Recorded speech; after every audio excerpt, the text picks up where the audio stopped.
Do you want to be a fighter? RMC. Here comes Inoue. That destructive power does it again. Fighters Club. I'm the baddest motherfucker on the planet. Hey, je vous avais dit quoi?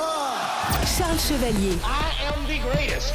Salut à tous, je suis très heureux de vous retrouver pour le RMC Fighter Club avec un invité que je vais vous présenter dans quelques instants. Le temps pour moi d'accueillir le pilier de l'émission, Baba. Salut Baba. Salut Charles, ça va? Ça va et toi? Ouais, super, impeccable. Toujours des invités, hein, ça y est, c'est l'ADN du Fighter Club. 2026, on est bien en termes d'invités. Ouais, on est bien. C'est vrai que début d'année, il y a eu les frères Yoka. Hein. Ouais. Ça fait Tony Yoka aussi il y a quelques semaines. En tout cas, on est très heureux de pouvoir les accueillir et puis parler de différents sports et de différents parcours aussi. Et donc, justement, en studio avec nous aujourd'hui, combattant belge, partenaire d'entraînement de Patrick à Birora, à la team Sendo. Il partage d'ailleurs le même bilan immaculé chez les pros avec 8 victoires pour aucune défaite et avec 100% de succès avant la limite. Boris Mbarga Atangana disputera le 23 mai prochain son 4e combat au PFL. Merci d'être avec nous, Boris. Merci à vous, merci l'équipe pour l'invitation, ça fait plaisir. C'est à nous que ça fait plaisir de t'avoir. Ouais. Ça commence à faire un 4 combats dans l'organe numéro 2 mondial de MMA. Je sais pas, même toi, quand tu te le dis, quand on sait qu'il y a encore 2 ans, tu n'étais même pas chez les pros, 4 combats au PFL, ça commence à faire quelque chose. Et effectivement, là, on va aller sur le 4e combat au PFL. Ouais, c'est incroyable. En fait, je vis un rêve. Parce que enfant, moi, je regardais ça et aujourd'hui, je me dis, c'est moi le combattant que les plus jeunes ils admirent aujourd'hui. Ça donne de la force, ça motive. C'est vrai que Baba, en fait, même de notre point de vue à nous, ça ressemble à un rêve ce que vit Boris parce que ça allait très vite. Toutes les planètes sont alignées pour l'instant et c'est vrai que l'histoire est belle. Ouais, c'est super. C'est franchement de voir des parcours comme ça qui arrivent à exploser aussi vite au plus haut niveau et à produire des performances comme ça. Alors qu'en fait, il n'y a que 5 ans d'entraînement. Moi, je suis plus du moule à l'ancienne où il faut des années et des années avant d'arriver à ce niveau-là. Moi, ça m'impressionnera toujours. Ouais, allez, un gros parcours sur lequel on va revenir. On va bien sûr parler aussi de ce combat qui arrive au PFL. Allez, c'est parti pour le RMC Fighter Club avec notre invité Boris Mbarga Atangana. Boris, déjà, juste un truc pour clarifier, parce que sur tes réseaux sociaux, il y a marqué Boris Mbarga Atangana. Par exemple, quand tu combats au PFL, il y a marqué que Atangana sur leur synthé. Comment est-ce que tu t'appelles réellement? Comment est-ce que tu veux qu'on t'appelle? Les deux sont bons. Je m'appelle Boris, mon prénom. Ouais. Atangana, Mbarga Atangana, ce sont mes 2 noms de famille. Ok. Et donc, c'est comme ça que ma mère celui-ci. m'a nommé. C'est celui-ci. Et au PFL, tu leur as pas demandé de modifier, par exemple, pour ajouter Mbarga devant? Non, pas forcément. Boris Atangana, c'est tout aussi correct. D'accord, très bien. Tout aussi correct. Ceux qui sont motivés, ils peuvent dire les deux. Ou ceux qui ont la flemme disent un et c'est tout. Moi, ça me dérange pas. Nous, on va respecter ce que marque Boris sur ses réseaux sociaux et dire Boris Mbarga Atangana. Ouais. Mais bon, sur l'émission, on va t'appeler Boris. De toute façon, je crois que c'est plus parti pour aller comme ça. On va juste être transparent. On est le 8 avril 2026. On enregistre cet épisode à peu près un mois et demi avant le PFL qui sera le 23 mai. On vous le dit parce que forcément, dans la préparation, dans les étapes auquel tu es par rapport à cette échéance du 23 mai, tout est un petit peu différent. Notamment, on a commencé à parler de ça, Baba, avec ses sparring, mais c'est vrai que c'est pas du tout le même moment. Nous, on va diffuser le combat certainement l'épisode début mai. C'est vraiment pas les mêmes timings. Non, c'est clair. Là, c'est un moment différent de la prépa que Boris va nous raconter. On en a discuté un petit peu en off, donc c'est pas la même chose. Donc c'est pour que vous ayez bien en tête qu'au moment où on enregistre cet épisode, on n'est pas en fin de préparation, on est un peu dans le milieu et que déjà c'est super cool de venir en pleine préparation nous parler parce que nous c'est un profil qu'on suit depuis un certain temps et ça permet de présenter aussi aux gens qui nous suivent de comprendre qui t'es et de pouvoir se mettre derrière avec le PFL que nous on a récupéré en début d'année et qu'on est très content d'avoir fait d'ailleurs. Ouais, exactement. Le PFL qui est sur RMC Sport. Je sais pas si pour toi aussi en Belgique c'est quelque chose qui a été un petit peu diffusé, de dire voilà il y a un gros média RMC Sport qui va récupérer le PFL. Donc peut-être que pour la médiatisation globale, on avait parlé avec Patrick Abiroa qui disait que c'est vrai que c'était forcément un plus. Je sais pas si toi tu l'as ressenti comme ça aussi. C'est un gros plus. Pour ma part, moi ça faisait longtemps que je voulais déjà que le PFL s'aligne avec RMC. C'est quelque chose, on n'hésitait pas à pousser en off dans les discussions avec les patrons ou les organisateurs du PFL. Et donc on a appris avec Patrick que on sera diffusé sur RMC. Franchement, ça nous a fait un bon soulagement parce que ils ont toujours poussé les sports de combat vraiment au maximum. Ouais, Et juste avant ça, à l'ancienne Orga où j'étais, on était déjà avec RMC. Mhm. Donc c'est une maison que je connais et j'étais très content. Ouais, c'est vrai qu'il y a plusieurs de tes combats qui sont déjà passés sur Effectivement. RMC Sport. Donc, Effectivement. mais bon, avec une carrière, encore une fois, très éclair pour l'instant, avec 8 combats en même pas 2 ans pour toi, Boris. On va y revenir. Juste, on en profite parce que tu es sur Paris actuellement. Tu en profites pour faire des sparring. C'est le cas pour Patrick aussi, qui était là il y a quelques semaines, qui disait que quand il était à Paris, il allait s'entraîner à droite à gauche, qu'il essayait de trouver les meilleurs sparring. Comment ça se passe, toi, quand tu es à Paris? Je crois que tu as déjà fait des sparring assez costauds avec des mecs assez chauds. Franchement, quand je suis à Paris, je suis très content. Pas que ça me dérange de m'entraîner à Bruxelles, loin de là, mais à Paris, il y a ce truc-là, on vient chercher vraiment le Graal, le haut niveau.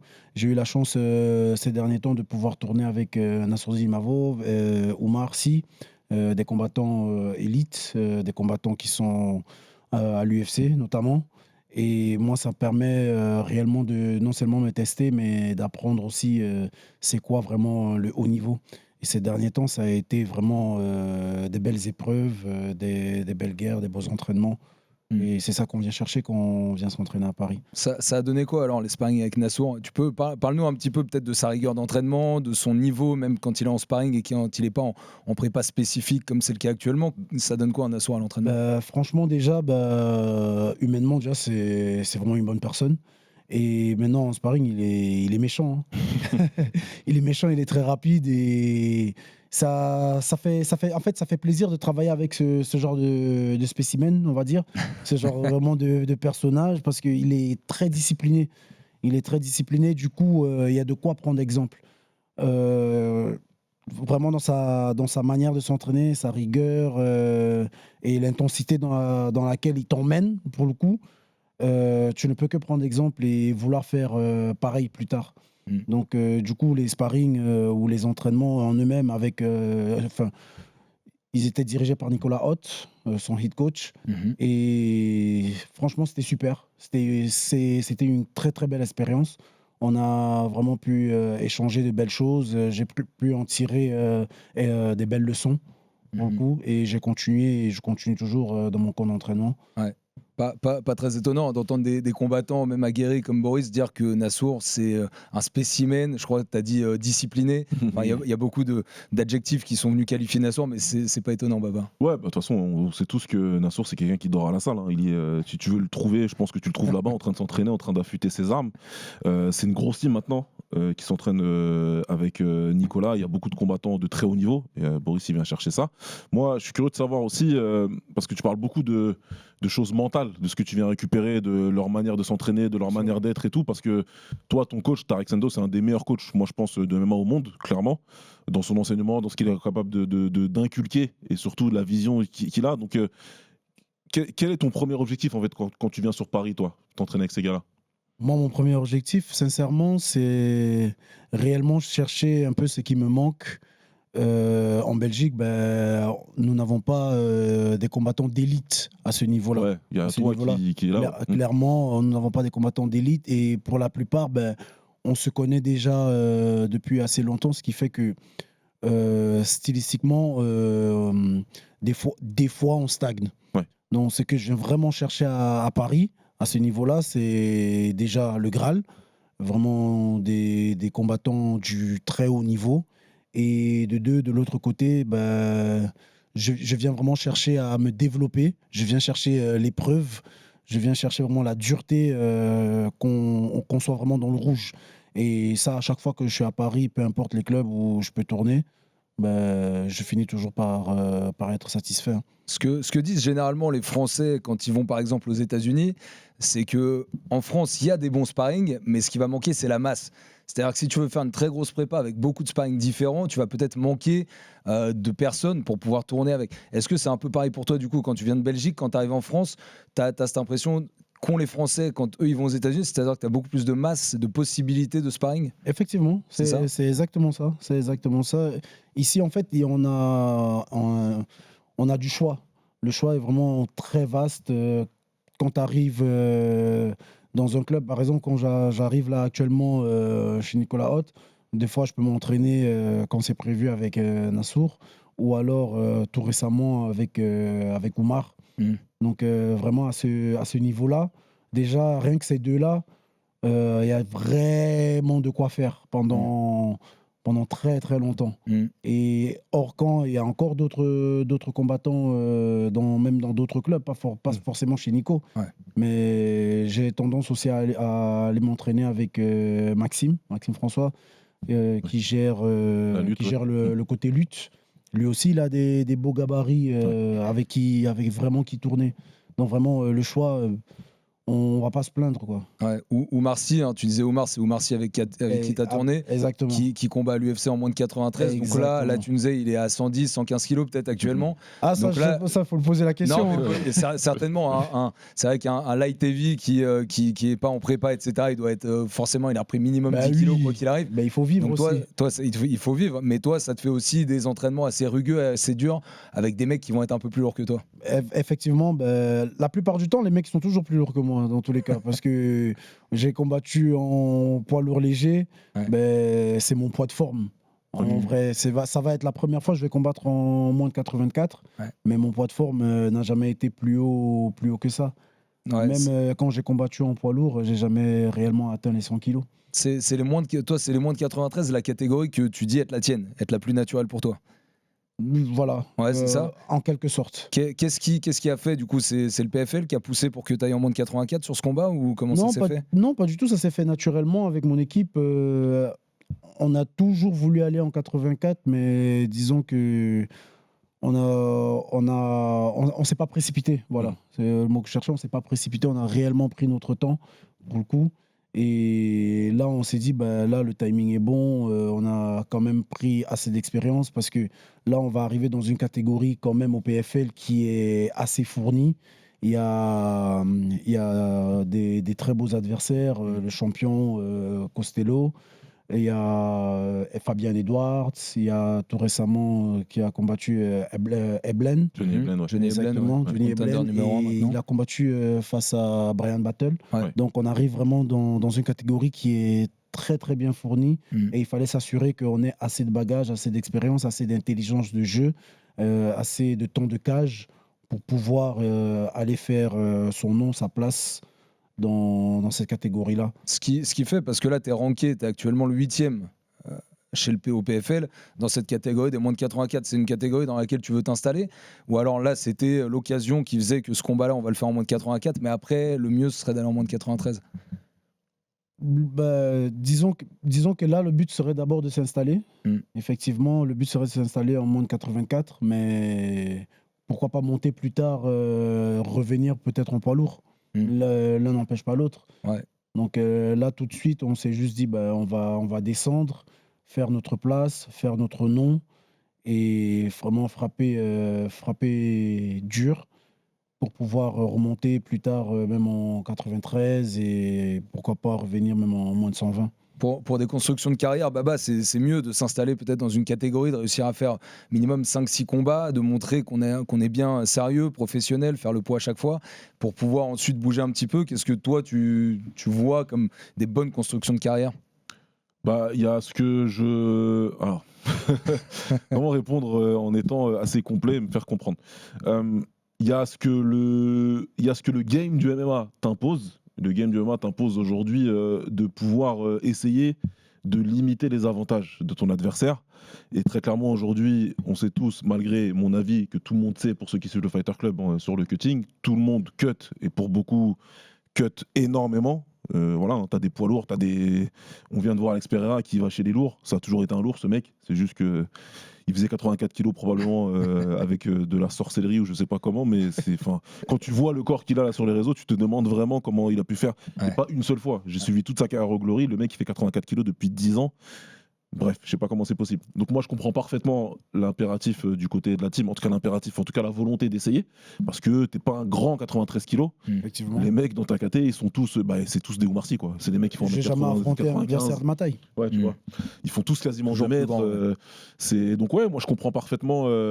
Donc ouais, ce que tu dis, oui, c'est vrai. Qu'il faudrait peut-être que les organisations, en tout cas, ce qu'elles attendent des combattants, c'est qu'elles se fixent un poids et que il y a plusieurs combats, etc., pour pouvoir avoir de la matière à travailler et avoir eux une vision à plus ou moins long terme. Maintenant, on sait aujourd'hui que la génération de Boris, c'est des combattants qui arrivent à garder une certaine liberté de choix, une certaine liberté d'action, et de mieux saisir les opportunités que leurs aînés. Donc, ouais, c'est bien aussi de pouvoir naviguer entre des catégories et prendre les meilleures opportunités possibles. Ouais, c'est ça. D'autant que toi, tu as toujours dit que ce soit en moins de 84, moins de 93, poids lourd, c'était 3 catégories de poids sur lesquelles tu étais assez ouvert et sur lesquelles tu savais que tu pouvais, enfin en tout cas, tu croyais en tes chances pour pouvoir faire quelque chose. Je crois toujours en mes chances de pouvoir faire quelque chose et je vais y faire quelque chose car c'est vraiment mon objectif premier dans la vie, c'est le pourquoi je m'entraîne.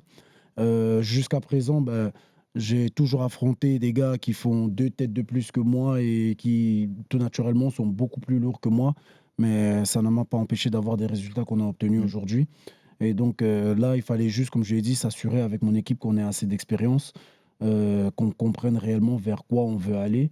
Et là, je pense que là, il est juste temps de mettre réellement le train en marche pour pouvoir faire ce qu'on a à faire. Et puis voilà, là, je vais essayer de me positionner dans la catégorie des moins de 84.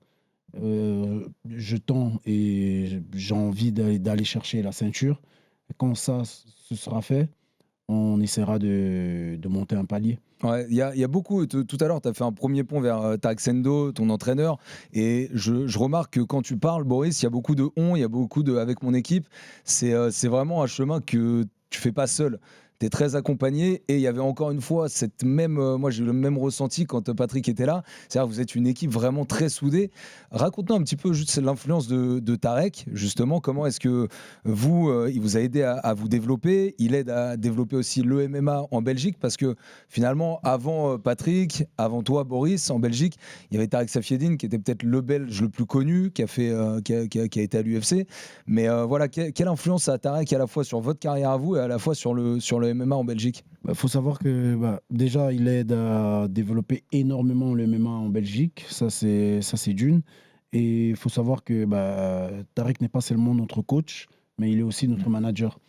Donc derrière, il y a beaucoup, vraiment énormément d'investissements, que ce soit de notre part que de sa part au niveau des entraînements, ou même après les entraînements, on essaie aussi de se construire un après-carrière. En quelque sorte, et c'est là où il intervient souvent en tant que grand frère. Il vient, il nous conseille et il gère nos contrats derrière. Il est vraiment là pour nos intérêts. Donc, c'est tout naturellement que derrière, on va bouger comme un seul homme, en équipe. Il n'y a aucune décision qui est prise vraiment seule. Bien sûr, pour ma part, en tout cas, bien sûr, c'est ma carrière. Mais derrière, il y a énormément d'acteurs, il y a beaucoup de gens qui sont impliqués et que ça touche de près ou de loin. Grâce au PFL qu'on lui a bossé, il y a déjà des lignes qui ont bougé en Belgique. Est-ce que le MMA prend une place différente, il y a une dimension un petit peu supérieure qui est en train de se créer? Franchement, avec l'arrivée du PFL, déjà, le premier PFL, c'était un banger. C'était incroyable, le public, l'accueil, vraiment... La Belgique l'a bien compris, qu'il y avait possibilité de faire quelque chose d'énorme. Et là, maintenant, avec le second PFL qui se prépare, ça va être encore mémorable, plus que le dernier. Là, il y a beaucoup de choses qui ont bougé, que ce soit au niveau des spectateurs ou au niveau aussi des combattants. Ça a mis en lumière, beaucoup de combattants belges. Entre autres. Et là, les choses vraiment qui se mettent en place autour du MMA belge sont tout juste énormes, sont tout juste folles. Derrière, il y a des belles signatures, il y aura vraiment une belle carte sur ce PFL Bruxelles. Pour revenir sur la team, Baba, est-ce que d'après toi, tu vois, en Belgique, la team Sendo, ça peut représenter un peu ce qu'a été le MMA Factory, tu vois, il y a 10 ans à peu près, quand il y a Francis Ngannou qui a commencé à éclore, et puis derrière, il y a Cyril Gane qui est arrivé, il y a Nassourdine Imavov qui est arrivé, il y a tous ces noms-là du MMA Factory avec Fernand Lopez qui sont arrivés, et qui ont un peu symbolisé, à la période où le MMA était en train de monter en France, qui a un peu symbolisé ce sport. Ouais, je pense que bien sûr, que quand tu regardes sur ce qui se passe en MMA en Belgique, ouais. Je pense qu'ils peuvent avoir ce rôle de locomotive pour les autres teams, de se dire, tu vois, en s'organisant, on peut aller chercher très haut, on peut aller chercher le très haut niveau, alors que de base, comme nous, hein, on a du retard. Si tu prends nos voisins européens, on va avoir du retard sur l'Angleterre, on va avoir du retard même sur la Pologne, qui a une grande organisation depuis des années maintenant, donc forcément qui a réussi à faire émerger pas mal de talents. Et pourtant, ils arrivent seulement à l'UFC, les Polonais, alors que tu vois les Belges et les Français qui arrivent à l'UFC, qui arrivent au PFL, et pas seulement qui arrivent, qui gagnent, qui aujourd'hui sont la hype quelque part, tu vois. Le PFL, c'est un business, on rappelle. Hein. C'est pas juste pour faire joli à Bruxelles qui viennent, c'est parce que ça fonctionne. Et c'est parce que quand ils sont venus la dernière fois, tout comme nous d'ailleurs, ils ont été choqués du fait que ce soit rempli, ils ont été choqués de l'ambiance. Il y a eu des fumigènes, enfin il y a eu des trucs, c'était incroyable. Donc, nous, en tant que rédac, sache Boris qu'on on est impatient d'y aller parce qu'on sait qu'on va vivre un truc de fou. Donc on est très heureux de pouvoir le faire et de faire vivre ça à nos abonnés. Donc je pense qu'ils peuvent avoir ce rôle-là. Maintenant, je dis toujours aussi, moi en étant plus ancien, que la culture combat en Belgique, elle est très développée depuis très longtemps. C'était Pied-Point qui était là. C'est une évolution naturelle et je m'attends à ce qu'il y ait beaucoup de gros talents qui émergent là dans les 2 prochaines années. Là. Même avec les MMA. Hein. Avec les MMA, il y avait le pied-point avant, mais juste après, il y avait aussi le European Beatdown. Exactement. Et beaucoup de Français ont combattu là-bas. Beaucoup de Français, beaucoup de précurseurs qui ont combattu à cette période-là, à cette époque-là. Franchement, c'était quelque chose à vivre. Mais maintenant, actuellement, c'était une des premières fois en Belgique qu'on avait quelque chose d'aussi grand. Parce que pour le coup, vraiment, c'est énorme. On ne se rend pas compte là aujourd'hui, mais plus tard, quand la nouvelle génération, quand la nouvelle ère va prendre le dessus, ils en parleront comme on en parle aujourd'hui. Toi, en Belgique, les 10 dernières années, même si tu t'es mis assez tard à faire des sports de combat, à t'entraîner, parce qu'avant c'était 22 ans, ce qui est assez fou vu la carrière que tu as aujourd'hui. Mais c'était quoi le sport de combat? C'était symbolisé les 10 dernières années par les frères Bouganem, par exemple? C'était eux les stars des sports de combat en Belgique? Effectivement. C'est ça? C'était ça. C'était les frères Bouganem. Après, moi, plus jeune, j'ai pas réellement suivi les sports de combat. J'étais plus quand je parlais de sport de combat, j'étais plus dans les clichés. À l'époque avec John Jones, l'UFC, mais sinon, le Bellator entre autres, mais j'étais pas plus sport de combat que ça. Moi, c'était plus les sports d'équipe. Puis après, je me suis retrouvé à avoir du talent dans les sports de combat, mais le talent ne suffit pas, donc on a commencé à travailler, on a commencé à s'entraîner, ce qui fait que j'ai trouvé ma team, la team Sendo, et depuis... On a continué à travailler. J'ai commencé assez tard, mais la preuve que commencer tard ne veut pas dire ne pas pouvoir y arriver. Ouais, la question, le tout petit, c'est même pas un bémol, c'est une question, tu vois, un peu plus globale que j'avais sur la team Sendo. C'est là, actuellement, tout va hyper bien parce que les 2 têtes d'affiche, c'est Boris et Patrick. Vous êtes à 8-0 tous les deux. Il y a, je crois, 7 finishes pour Patrick, 8 pour toi. Donc c'est un quasi perfect. À quel moment est-ce que vous êtes préparé, tu vois, à ce que la machine puisse dérailler un tout petit peu? S'il y a une défaite qui vient dans ce très haut, dans ces têtes d'affiche, est-ce que ça pourrait poser un problème? Moi, je pensais aux Nerds, par exemple, tu vois, qui ont eu une période, non, mais, tu vois, sur le storytelling, qui ont eu une période un peu dorée où les mecs gagnaient tous, c'était extraordinaire. Et finalement, quand il y a des petites défaites qui sont venues se glisser dans les parcours, ça a commencé à dérailler. Il y en a qui se sont fait la gueule, qui sont partis du club, qui se sont plus parlé. Tu vois, comment est-ce que vous vous préparez à ce que ça puisse arriver? Très sincèrement, pour vous répondre assez facilement, déjà, il faut savoir que nous, on ne se prépare pas forcément pour gagner. On veut gagner. On s'entraîne dur pour ça. Mais on ne s'entraîne pas dans le meilleur des scénarios. On prépare toujours le pire. Donc, à ce niveau-là, on ne se prend pas la tête. Il n'y a personne qui se dit ouais, non, je suis le plus fort du monde, ou oui, non, moi, je peux taper tout le monde. Non, aucunement. Donc, nous, on est toujours préparé à, si le pire arrive, comment l'accepter et passer outre. C'est tout. Donc... C'est très, très simple. En fait, on ne se dit pas que ça va dérailler. On se dit, si ça déraille, bah, on va juste porter le cran et le remettre sur le chemin et repartir de plus belle. Ouais, et C'est tout. ça, c'est intéressant parce que c'est vrai que quand on est entraîneur, Baba, quand on est manager aussi, quand on écoute Boris, quand on écoute Patrick, il y a beaucoup de psychologie, je pense aussi, que Tarek travaille derrière pour conditionner ces mecs à ce que le meilleur puisse arriver, puisqu'il travaille pour ça, mais que le pire puisse aussi arriver. Ouais, après, évidemment, et sur les nerds, je pense que Pablo Scupira il fait du bon travail aussi, c'est un excellent coach. Maintenant, en toute franchise, quand je regarde les profils de ces gars-là, C'est pas les mêmes. Ouais. les mecs sont un petit peu, sont un petit peu allumés, quoi, on va dire. peu Donc pété du forcément, tu regardes Jean Silva, le mec il est en train d'aboyer dans tous les sens. Tu te dis que c'est peut-être difficile de le côtoyer, que tu sois son pote ou pas son pote. Donc ouais, c'est pas la c'est son vibe personnage, hein. Ouais, voilà, c'est son personnage, mais c'est pas la vibe que je Dégage, reçois des ouais. combattants de la Team Sendo. Si tu veux, là, je vois c'est différent. Maintenant, ça veut pas dire que voilà, les équipes dans les sports de combat, c'est toujours très particulier parce que c'est un sport individuel qui est très collectif, somme toute. Tu progresses ensemble, tu avances ensemble.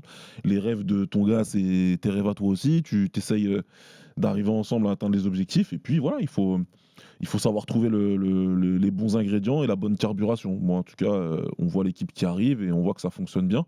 Mais une preuve d'intelligence du coach, c'est que voilà, Boris est à Paris pour pouvoir préparer son combat en toute autonomie, pour pouvoir continuer à progresser.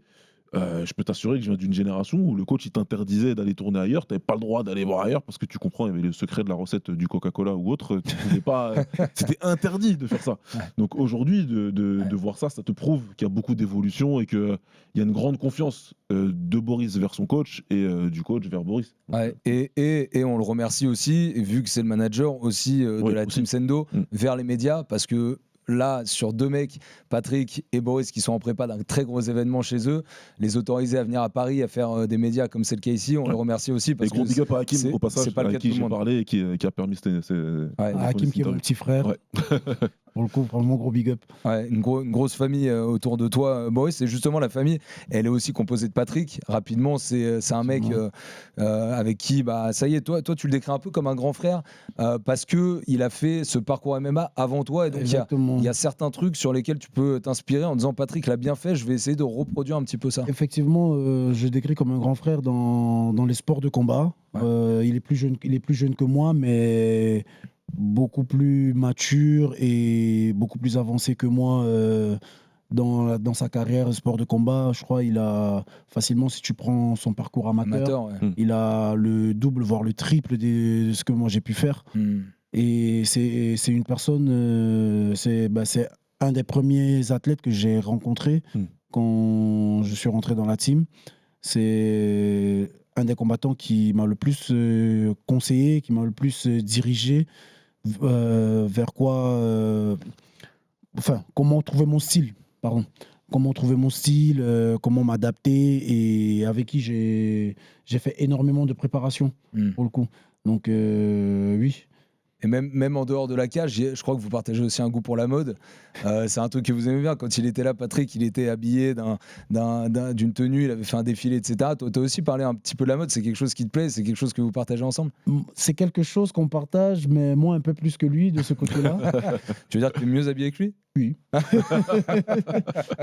Non, mais plus sérieusement, moi de ce côté-là, c'est quelque chose que moi, oui, j'aime beaucoup.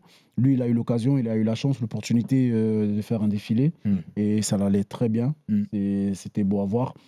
Mais on partage énormément de choses. On s'est découvert aussi beaucoup de similitudes, même en dehors de la cage.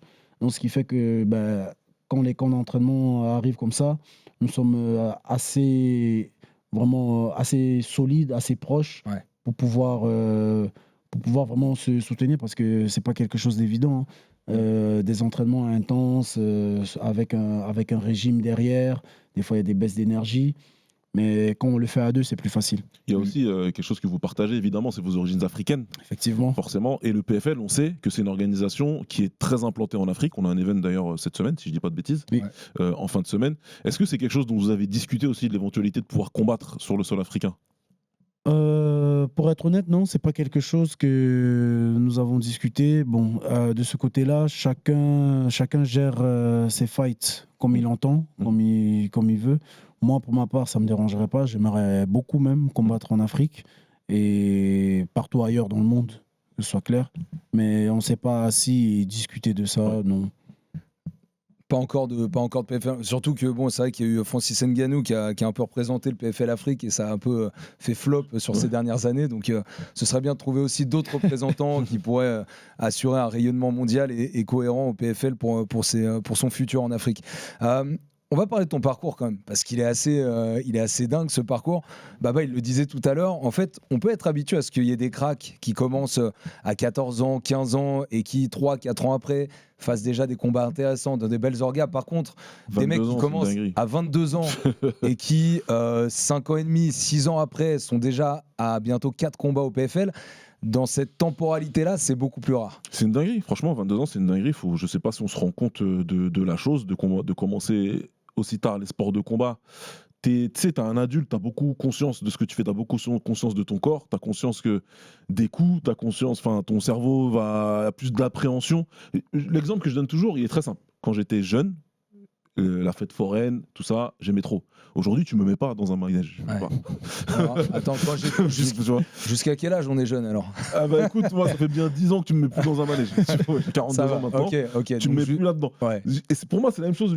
J'ai commencé très jeune, donc du coup, prendre des coups, en fait, mes potes en prennent aussi. C'est la salle, c'est comme ça. Et puis les grands frères de la salle, tu dis, et que t'as pas le choix. Enfin, tu le fais. Je sais pas si à 22 ans, j'aurais eu la même approche. Donc moi, ça m'impressionne beaucoup, Patrick. Boris, pardon. Et en fait, c'est pour ça que j'aimerais bien que tu nous racontes quel a été le process. Comment t'es tombé sur les sports de combat et qu'est-ce qui t'a décidé à en faire une pratique aussi rigoureuse et aussi quotidienne que ça? Moi, il faut savoir que j'ai toujours été très sportif depuis gamin. J'ai toujours été très sportif. Mais maintenant, comment j'ai approché les sports de combat, c'est par le biais d'un ami. Qui me ramène juste à la salle par tout hasard et on commence à s'entraîner et j'y prends goût. Je commence directement par le MMA, j'ai pas commencé par kickboxing ou boxe, non, j'ai commencé directement dans le tas. Et directement cet ami, lui, il a vu quelque chose en moi que moi-même, jusqu'aujourd'hui, je me pose la question, qu'est-ce qu'il a vu? Lui, il m'a dit, tu peux le faire, franchement, tu peux arriver à quelque chose au sport de combat. Crois-moi, lui, il avait déjà l'expérience, moi, j'avais jamais fait sport de combat du tout. Et donc, je décide d'écouter ce proche. Et depuis ce jour-là, j'ai juste pris les choses en main. J'ai pris ma discipline en main. Et c'est tous les jours, entraînement. J'ai tout lâché du jour au lendemain, juste pour me consacrer à ça. Mais Boris, il y avait un terreau, c'est pas possible. Tu étais bagarreur, c'est-à-dire avec tes copains, etc. Tu étais bagarreur. Ah oui, ça oui. Ça oui. Ah voilà, c'est ça. Donc, que ça c'est quand tu as commencé à t'entraîner et à vraiment dire tiens, je vais essayer de rationaliser ça, je vais essayer de faire quelque chose de cohérent. Mais avant, tu avais quand même un truc où tu aimais bien te bagarrer. Non, avant, j'avais vraiment ce truc-là dans le quartier. J'étais, entre parenthèses, un peu la terreur du quartier, on va dire. Beaucoup de bagarres, j'ai eu une jeunesse très mouvementée, j'étais un enfant très têtu, très têtu, donc c'est tout naturellement que les sports de combat m'ont plu quand je les ai découverts. Il est à combien ton record dans le quartier? J'ai arrêté de compter. J'ai arrêté de compter.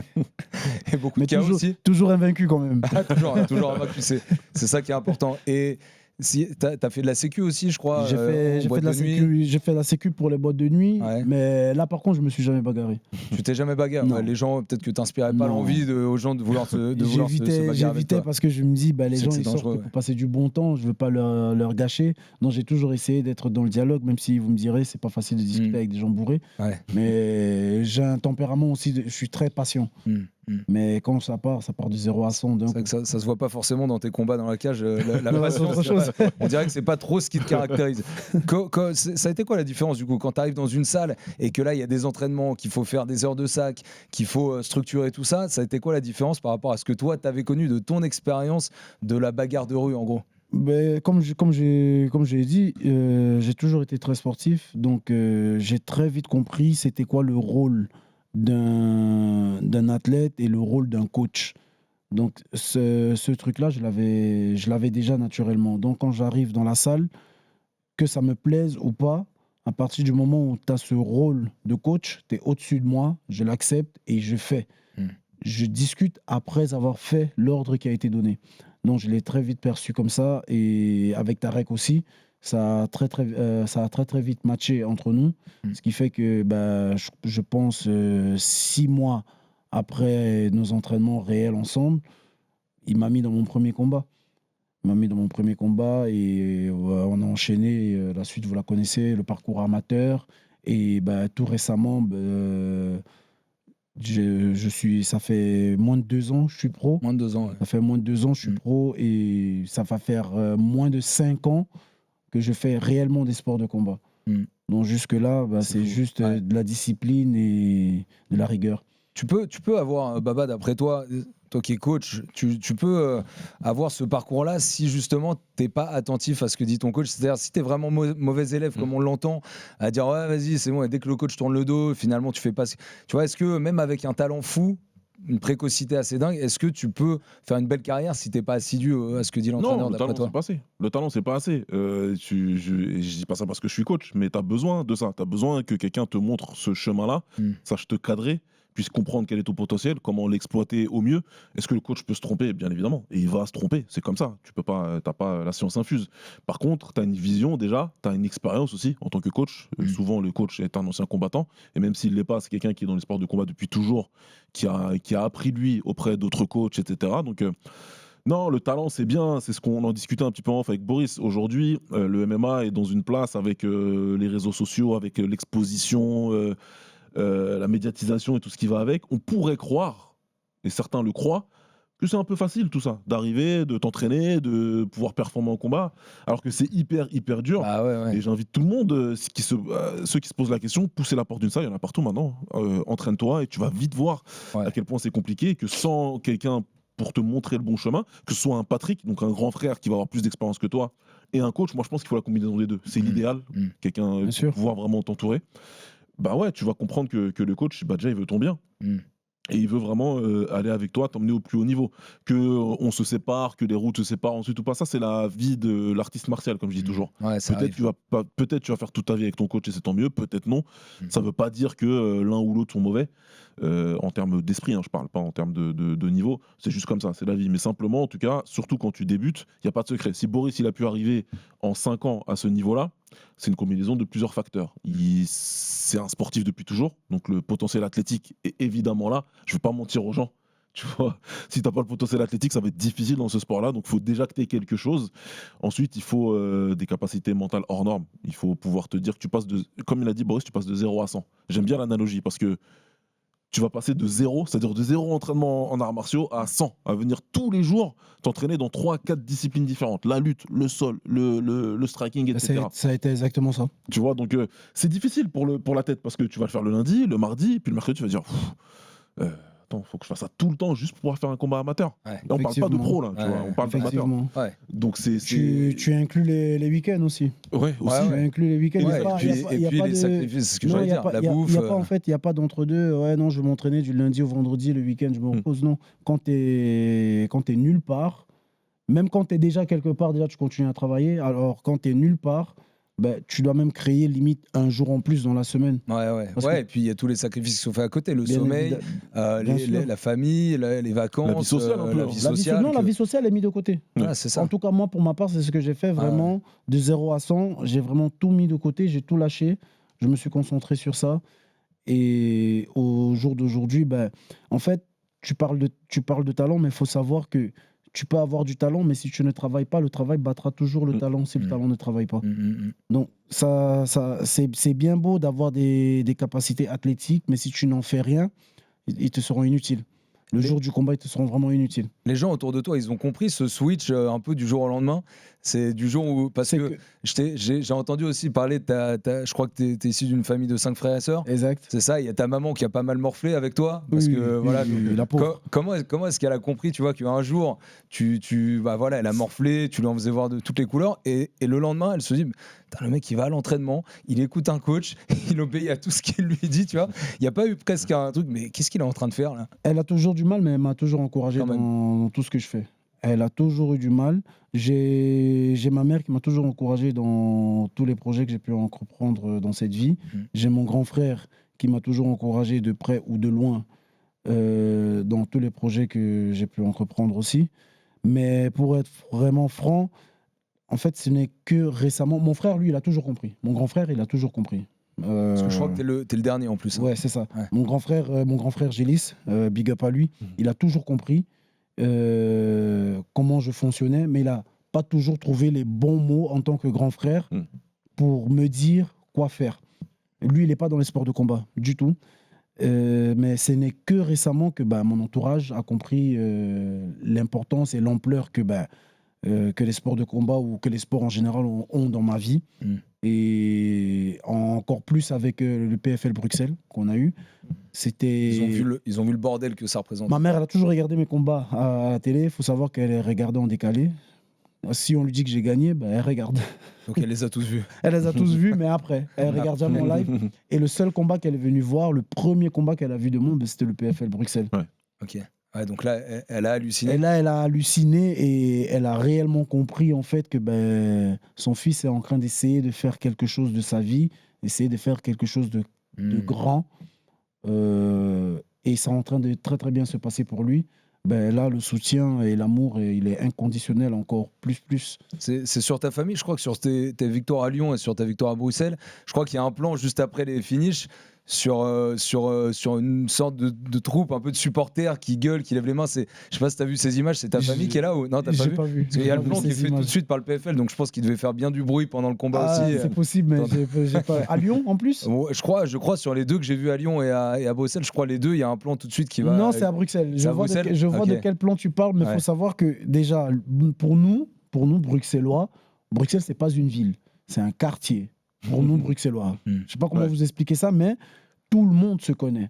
Donc, quand il y a eu ce PFL Bruxelles... C'était que la famille. Quand il y a eu ce PFL Bruxelles et que je rentre dans la salle, il faut savoir vraiment si on prend sur 100%, il y en a facilement 99% que je connais d'une manière ou d'une autre. Ah, mais ils ont dû halluciner. Je pense à cette expérience que tu as vécue, mais les mecs, ils te connaissent peut-être par différentes... Exactement. Et là, 1 an et demi après, le mec, il avait 0 combat ça pro. doit être fou, ouais. Et là, tu fais lever toute la salle à Bruxelles. T'es une des têtes d'affiche de l'événement. C'est un PFL, c'est quand même une orga mondiale, etc. C'est même pour toi, ce que tu as dû vivre ce soir-là, ça devait être assez unique. En fait, moi, je l'ai vécu en décalé. Moi, je l'ai vécu à travers les vidéos. Parce que sur le moment même, quand j'arrive pour un combat, peu importe que ce soit le PFL ou juste avant, moi, je me mets en off. Et là, la seule personne que j'entends, c'est mon coach. Là, la seule personne qui est autorisée à parler dans mon coin, c'est mon coach. Et tout le bruit du public, tout ça, je fais abstraction, j'entends plus rien. Baba, c'est pas Patrick qui nous disait justement qu'il se souvenait d'aucun combat? Oui, je crois que c'est Patrick. Moi, c'est pareil. Je crois que c'est pas. Ouais, c'est ça. Je regarde les vidéos et je me dis ok, j'ai fait cette action. Ça. Donc toi aussi, mais qu'est-ce qui vous met dans les verres? C'est pas possible. Je saurais pas l'expliquer, mais je suis vraiment dans le fight. Ouais, dans une zone. Mais donc, je suis vraiment dans une zone, dans une bulle où la seule personne que j'entends, c'est le coach ou à la limite l'arbitre s'il me touche. Parce que en fait, il y a un côté, quand tu entends le public qui gueule, tu te réveilles. En fait, tu es dans une concentration qui est tellement structurée, qui est tellement la tienne, que quand tu mets un finish et que le public gueule, là, tu passes dans une autre phase de toi-même, en gros. C'est plus le combat, c'est une phase très spéciale. C'est une phase spéciale et même là, je m'en souviens vraiment vaguement. C'est incroyable. Et il n'y a que quand je vais regarder les vidéos, ok, j'ai fait ça, il s'est passé ça pendant le combat et après le combat. En fait, tu es vraiment dans une euphorie pour le coup. Je ne vis pas le moment présent.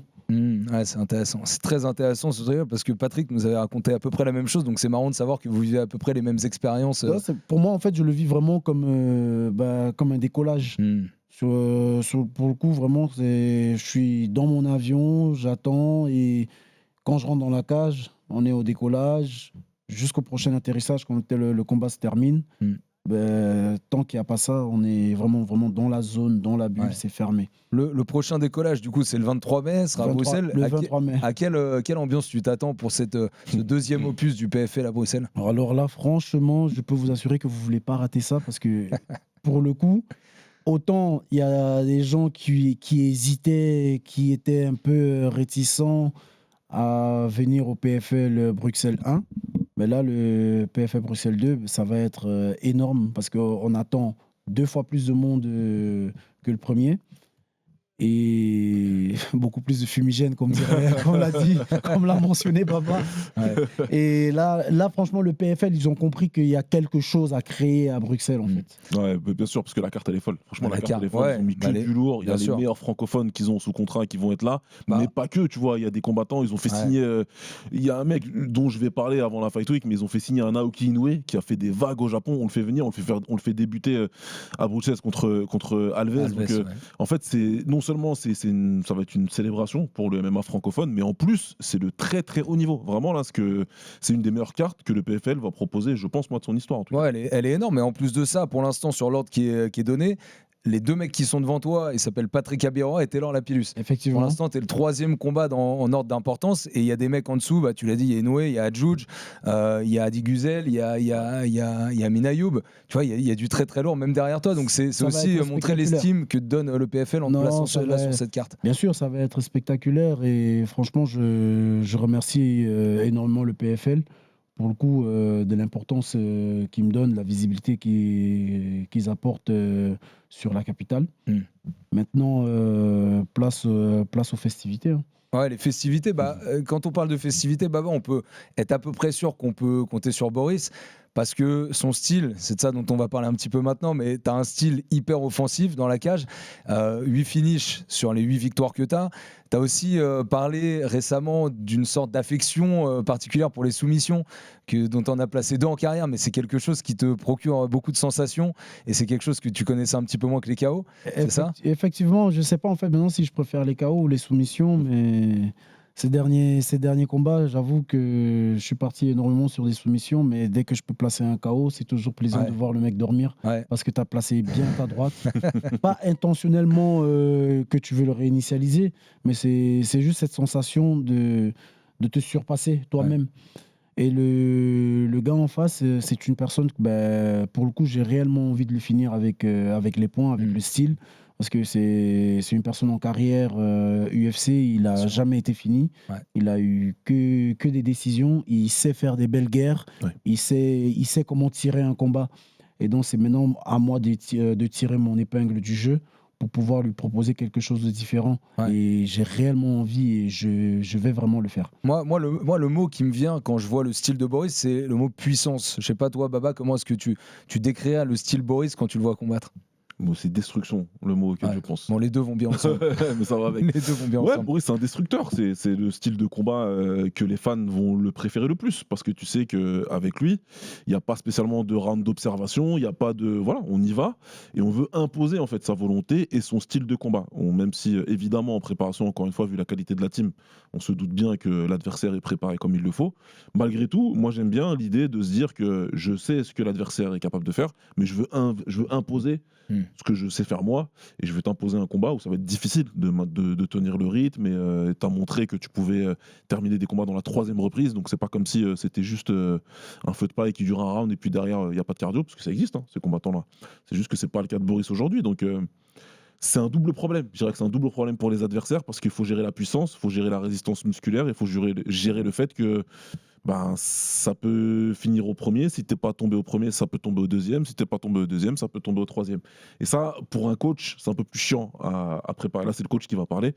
C'est un peu plus chiant à préparer. Tu vois, tu peux préparer des punchers où tu te dis, bon, on va rester à portée de la puissance pendant la première reprise, on va tourner autour, on va essayer, et puis ensuite on verra comment dans la deuxième ça va affaiblir. Là, c'est plus chiant parce que du coup, tu vas être obligé de produire quelque chose offensivement pour pouvoir en tout cas rentrer dans le combat et pas laisser Boris faire ce qu'il veut. Mais du coup, tu t'exposes. Donc, c'est compliqué. Franchement, c'est compliqué. Toi, au début d'un combat, tu te laisses pas d'autres options que d'avancer. De toute façon, c'est toi qui as envie de dicter le rythme d'un combat. C'est pas forcément ça, mais ça dépend comment je sens l'adversaire en face de moi. Ça dépend vraiment comment je sens l'adversaire. Mais dans l'idéal, c'est vrai que je préfère contrôler le centre dès le départ.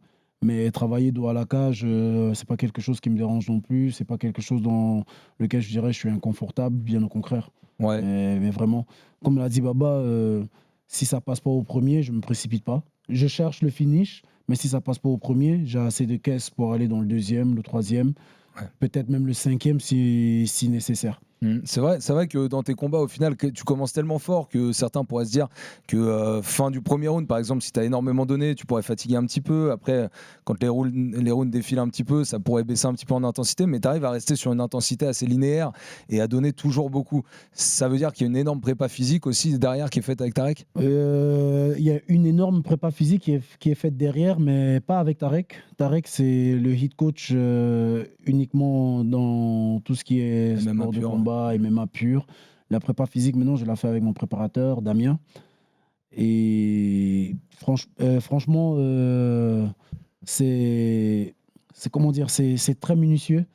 C'est très minutieux, c'est vraiment c'est du sur-mesure qu'il me fait. Donc, on n'est pas, comme j'ai dit au tout début de notre échange, on n'est pas là pour préparer le meilleur. On n'est pas là pour préparer, ouais, non, tu vas le finir à telle ronde ou tu vas le finir vite. Non, on est là vraiment pour préparer le pire. Si tu n'arrives pas à le finir dans la première minute, on fait quoi? Si tu prends un gros coup dès les premiers échanges, d'habitude c'est toi qui frappes, mais maintenant si toi tu te fais frapper, on réagit comment? Et c'est ça l'avantage d'avoir vraiment une équipe qui sont vraiment en communication, parce que Tarek il discute beaucoup avec mon préparateur physique, donc du coup il sait lui dire là aujourd'hui il a eu des lacunes sur ça, est-ce qu'on peut faire plus attention à son explosivité ou renforcer je sais pas moi, au niveau de la cheville, des poignets. Donc on est vraiment préparé au détail près. T'estimes que c'est marrant parce que là, quand je regarde finalement l'ordre de tes combats, t'as tout terminé au premier round. Les deux seuls combats où t'as vu troisième et deuxième round, c'est ceux où finalement t'as terminé par des soumissions. Effectivement. Tu vois, est-ce qu'il y a une incidence à ça? Est-ce que toi qui dis que c'est assez structuré, si après une minute vous avez pris ça, vous savez que vous réadaptez un petit peu la stratégie, est-ce que là aussi c'est une stratégie de se dire on va peut-être aller chercher un peu plus de sol pour économiser peut-être un peu d'énergie debout, prendre moins de coups? Non, pas du tout. Pas du tout. Moi, je n'ai pas envie de prendre les coups, mais quand je les prends, je me dis, bon, ok, on échange. Est-ce que toi, tu peux encaisser les miens? Les combats où j'ai terminé en soumission, il faut savoir que c'est l'impression en tout cas que j'ai eue. Les adversaires, ils étaient préparés à prendre les coups, à échanger ou du moins à accepter. Donc, quand j'envoie une frappe, ils vont vraiment ils vont couvrir et accepter. Ils vont être très résilients. Mais ils ne sont pas préparés à ce que je parte pour une soumission. Ils ont tout préparé, sauf la soumission. Donc, du coup, je suis obligé de changer et de réadapter mon jeu sur l'instant. Pour toi, c'est lequel le combat qui t'a donné le plus de difficultés? Je t'ai déjà entendu dire que c'est Alexis Kitty qui pour toi était le combat le plus complet. C'est peut-être parce que tu as eu le plus de temps de combat aussi, tu as eu le temps de montrer le plus de choses que tu voulais, mais c'est lequel qui t'a mis le plus en difficulté, où tu t'es dit là il y a plus de challenge? Déjà, c'est Alexis Kitty parce que c'était un combat en poids lourd. Si je me souviens bien, c'était un combat en poids lourd et l'écart de kilos entre nous, je crois on avait facilement 13 kilos d'écart. C'est énorme. À ce combat-là. On avait 13 kilos d'écart. Alexis, à ce combat-là, il s'était préparé, pas forcément pour me mettre KO, mais il a quand même réussi à me mettre un down. C'était la première fois que je prenais un down dans un combat. Donc du coup, ça a réveillé quelque chose en moi que visiblement il fallait pas. Et c'était ma toute première soumission et d'où ma première satisfaction. C'est le combat où j'ai passé le plus de temps en cage. C'est le combat où j'ai dû me réinventer. Et je sais pas, aujourd'hui, en tout cas, c'est mon combat référence où j'ai eu le plus de difficultés et le plus de plaisir aussi à faire ce combat avec lui. Effectivement, c'était mon 3e combat professionnel. Ouais, c'est ça. C'était le 4e. Le 4e voilà, c'est ça, 4e combat professionnel. Et pour un 4e combat professionnel, je me dis, délivrer vraiment ce genre de performance, c'est tout juste, c'est impressionnant. Même moi, quand je regarde encore ce combat au jour d'aujourd'hui, j'en apprends des choses encore sur moi-même. Et derrière, on a enchaîné avec le PFL. On a fait 3 combats en moins de 6 mois, PFL Bruxelles, PFL Nantes et PFL Lyon, en moins de 6 mois. Donc, faire autant de combats en étant fraîchement professionnel, Je suis un des plus actifs. Ouais. Je suis un des francophones les plus actifs et on va essayer de le garder ainsi. Ouais, et au passage, victoire sur Rafael Pessoa, ancien adversaire de Cyril Gane Ouais. à l'UFC. Donc ça, c'était justement entre ce combat contre Alexis Kitty et les débuts au PFL. Baba, par rapport au style de Boris, est-ce que justement, par rapport à son style, par rapport à sa taille, son gabarit, par rapport à l'intensité qu'il arrive à mettre, est-ce qu'on se dit justement que moins de 84, c'est peut-être la catégorie qui correspondrait le plus ? Parce que, voilà, en moins de 93, forcément, il serait un peu plus lourd, peut-être un peu plus lent sur certaines choses. Ouais, en tout cas, sur le papier, on peut le penser. Je comprends, puisqu'on se dit qu'on optimise en descendant un petit peu. Écoute, l'avenir nous L'avenir dira. nous dira. Ouais, Moi, je le vois dira. très fort à 93. Tu vois ce que je veux dire? Je vois que les mecs, ils résistent pas. Donc, c'est pas des maths. Donc, évidemment, à 84, il y a des mecs, je pense, qui sont un peu plus forts, les gars, en termes de MMA. Si on parle d'être complet, Ça bouge beaucoup plus voilà, en 84 aussi. c'est rapide, ça tape, les styles sont différents, donc t'as des lutteurs, t'as des grappleurs, on voit que Eblen c'est un vrai lutteur, on voit que Battle c'est un gars qui est plus dans le volume, mais qui est pas très sérieux visiblement sur ses entraînements. C'est ce qui peut transparaître. Costello, si tu parlais de lui l'année dernière, il y a personne qui l'attendait à ce niveau-là. Au final, il montre à tout le monde que c'est un vrai champion et que c'est un champion dominant et que très très solide. Hein. Voilà, qu'il est solide, ça blague pas. Edwards, il est toujours aussi fort. C'est juste que là, il est tombé sur un mec qui visiblement, encore une fois, surprend par sa capacité au très haut niveau. Donc, c'est intéressant. Moi, je pense que Boris, il a une vraie carte à jouer parce que, encore une fois, il y a le potentiel athlétique et puis il y a toute l'expérience qu'il est en train de prendre. Et je sais pas si les mecs de cette KT voient d'un bon œil un combattant puissant comme Boris qui descend. Moi, je pense que ça doit les faire chier un peu. Ouais. Du moins, j'espère que ça leur fera pas trop chier parce qu'on devra quand même s'affronter. Il n'y a pas de choix. De toute façon, il n'y aura pas de choix, je pense. Bah ouais, c'est ça. Et puis, bon, de toute façon, là, ça y est, t'es classé top 10, 8e, on le disait tout à l'heure. Jared Gooden, que tu vas affronter, lui, il n'est pas encore classé. Qu'est-ce que. Il sera pas classé. Il sera pas classé. Bah voilà, parce que forcément, si tu le bats, c'est pas là maintenant qu'il va rentrer dans le top 10 de la KT au PFL. 32 ans, 32 victoires, 13 défaites. Il a quand même 11 KO TKO et 7 soumissions et 2 runs déjà à l'UFC. Dans son style, qu'est-ce que tu connais de lui et à quel style de combat tu t'attends de sa part? Comme je l'ai dit, c'est quelqu'un, t'as énoncé son palmarès, c'est quelqu'un de très expérimenté, il a énormément de combats et à l'UFC, il n'a pas été fini. C'est vraiment quelque chose à prendre en compte, il n'a pas été fini, ça veut dire, et dans le haut niveau, d'après les gens, bien sûr, il sait comment tirer un combat vers la décision. Il sait comment faire. Et moi, mon objectif serait effectivement de ne pas le laisser faire ça, de ne pas le laisser imposer son expérience, pour le coup, de ne pas m'imposer son rythme, parce qu'il sait comment faire. Et moi, mon but, ma mission sera de le finir. Que ce soit par la soumission ou par un KO. On privilégie le KO, bien évidemment. Mais c'est pas une quiche, c'est un cadeau légèrement empoisonné, mais disons que j'ai l'antidote. C'est vrai que dans son parcours, ça va être le parcours certainement le plus complet que tu as affronté de ta carrière, en tout cas sur la longévité de sa carrière. Quand on voit, on l'a souvent dit avec Taylor Lapillus, par exemple, 2 runs à l'UFC, ça veut dire quelque chose. Et en l'occurrence, celui-ci, il a fait 2 runs à l'UFC. Ouais. Et avec son nombre de combats, c'est vrai que jamais mis KO, jamais terminé. C'est ça, hein, même pas de soumission, je crois, hein, jamais terminé. Mais c'est un mec qui sait gérer les combats. Donc ça va être un très beau défi, je pense, pour Boris Baba de pouvoir essayer de contrecarrer les plans que va essayer de mettre en place Gooden. Et puis surtout, Gooden, ce qui est intéressant, il a eu des problèmes. Il était en welterweight, mais il a par 2 fois, il a loupé le poids à l'UFC, donc il s'est retrouvé à faire un combat en catchweight. C'était 2 fois, c'était lui. Ça veut dire que ça fait longtemps que c'est un combattant qui aurait dû faire middleweight, qui aurait dû combattre à middleweight. Donc il ne faut pas sous-estimer le fait aussi qu'il sera plus à l'aise dans cette catégorie-là. Il aura probablement lui des choses à prouver et à se prouver. Et la vérité, c'est que tu n'es jamais autant motivé que d'arriver dans un combat en brisant une hype. Son but à lui, ça va être de casser la hype, de dire, vous voyez, en fin de compte, c'est un jeune et moi, il ne me passera pas. Donc, c'est un combat dangereux. C'est pour le stade de ta carrière, en tout cas, moi, je trouve que c'est un bon step-up et c'est un combat bien plus dangereux qu'il en a l'air sur le papier. C'est peut-être ça aussi le truc, c'est que la carte, elle est tellement bien qu'on pourrait croire que... ce serait un guillemets fight comme appellent ça les Américains, tu vois, genre effectivement, on va juste lui marcher dessus. Ouais, c'est dangereux. C'est un peu un bourbier. Moi, j'appelle ça un combat bourbier, mais c'est bien parce que c'est les combats avec les gros risques qui font les plus grosses récompenses. Donc, en battant ce gars-là, en écartant ce gars-là, je pense que tu peux envoyer un message au reste des combattants du PFL en disant il y a peut-être pas autant de gars que ça qui vont le passer, ce mec, et moi je le passe. Mais justement, j'ai l'impression que c'est assez dans ta carrière, ça doit être assez présent parce que tu as donné une impression de facilité dans un peu tout ce que tu faisais. Tu vois ce que je veux dire? Et même là, quand tu prends un mec qui est très fort, qui est passé 2 fois à l'UFC, les gens se disent bon bah ça va, Boris il a assez montré, il est assez puissant, lui bah voilà, il a pas forcément les armes pour l'embêter. Donc est-ce que je sais pas, tu souffres pas d'une impression de facilité avec lesquelles les gens peuvent te regarder sans considérer tout le travail qu'il y a derrière? Bien sûr qu'il y a cette problématique-là où les gens ils pensent que effectivement tout m'est facile, mais ils ne voient pas tous les sacrifices derrière. Comme par exemple là, je laisse tout, je laisse toute ma famille, je laisse le chez moi, le confort pour venir m'entraîner et faire des camps d'entraînement sur Paris.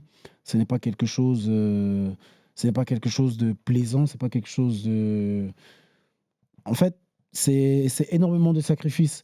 Donc, est-ce que maintenant je veux me plaindre par rapport à ça? Non, parce que derrière, moi, je sais que j'ai travaillé. Donc, j'ai cette satisfaction de me dire, j'ai mis tout en place pour que ce soit facile. Si aujourd'hui, vous ne voyez que la facilité des combats, tant mieux.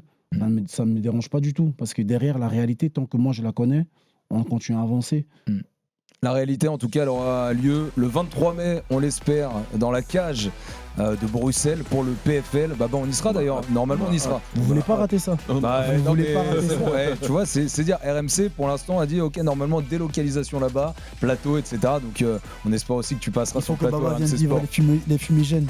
Ouais, non, mais c'est sûr. Non, mais moi, je suis impatient d'y être et pour ne trahir aucun secret. Le week-end passé, j'étais à Bruxelles en plus, donc la coïncidence est incroyable. Et j'ai pris la température un peu, j'ai posé 2-3 questions parce que écoute, ça fait plaisir, mais il y a 2 personnes qui m'ont reconnu. Je leur ai dit alors le PFL de Bruxelles. Ils m'ont dit mais ça va être. Ils m'ont dit t'es pas prêt pour ce qu'on va faire. Ouais, mais les gars, moi il faut faire avance rapide quoi. Ouais, mais ça y est, tu vois. Alors là on met toujours ce vrai match entre Belgique et France. Ça va être la meilleure ambiance? Les ambiances françaises ou les ambiances belges? C'est nous. C'est vous, c'est la Belgique, c'est sûr. Bon bah faudra motiver les fous alors. Ouais. C'est vrai qu'on chante pas la Marseillaise, mais c'est nous. J'aimerais bien entendre les Belges chanter la Marseillaise. Ça pourra pas arriver, je pense. Ça pourrait être très beau. Bon, Boris, merci en tout cas d'avoir été de passage ici à Paris et au RMC Fighter Club. On a enregistré, on le rappelle, 7 épisodes 1 mois et demi avant le combat et avec beaucoup de sparring qui sont entamés à Paris. Tu vas en faire d'autres le temps que tu sois à Paris? Je vais en faire autant qu'il en faut pour être prêt à terminer mon adversaire dans la cage. Donc encore merci pour l'accueil, merci pour l'invitation. Merci à toi.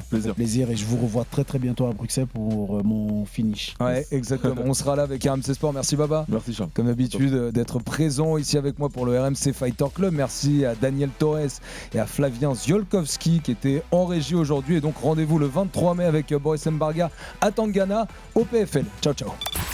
RMC Fighters Club.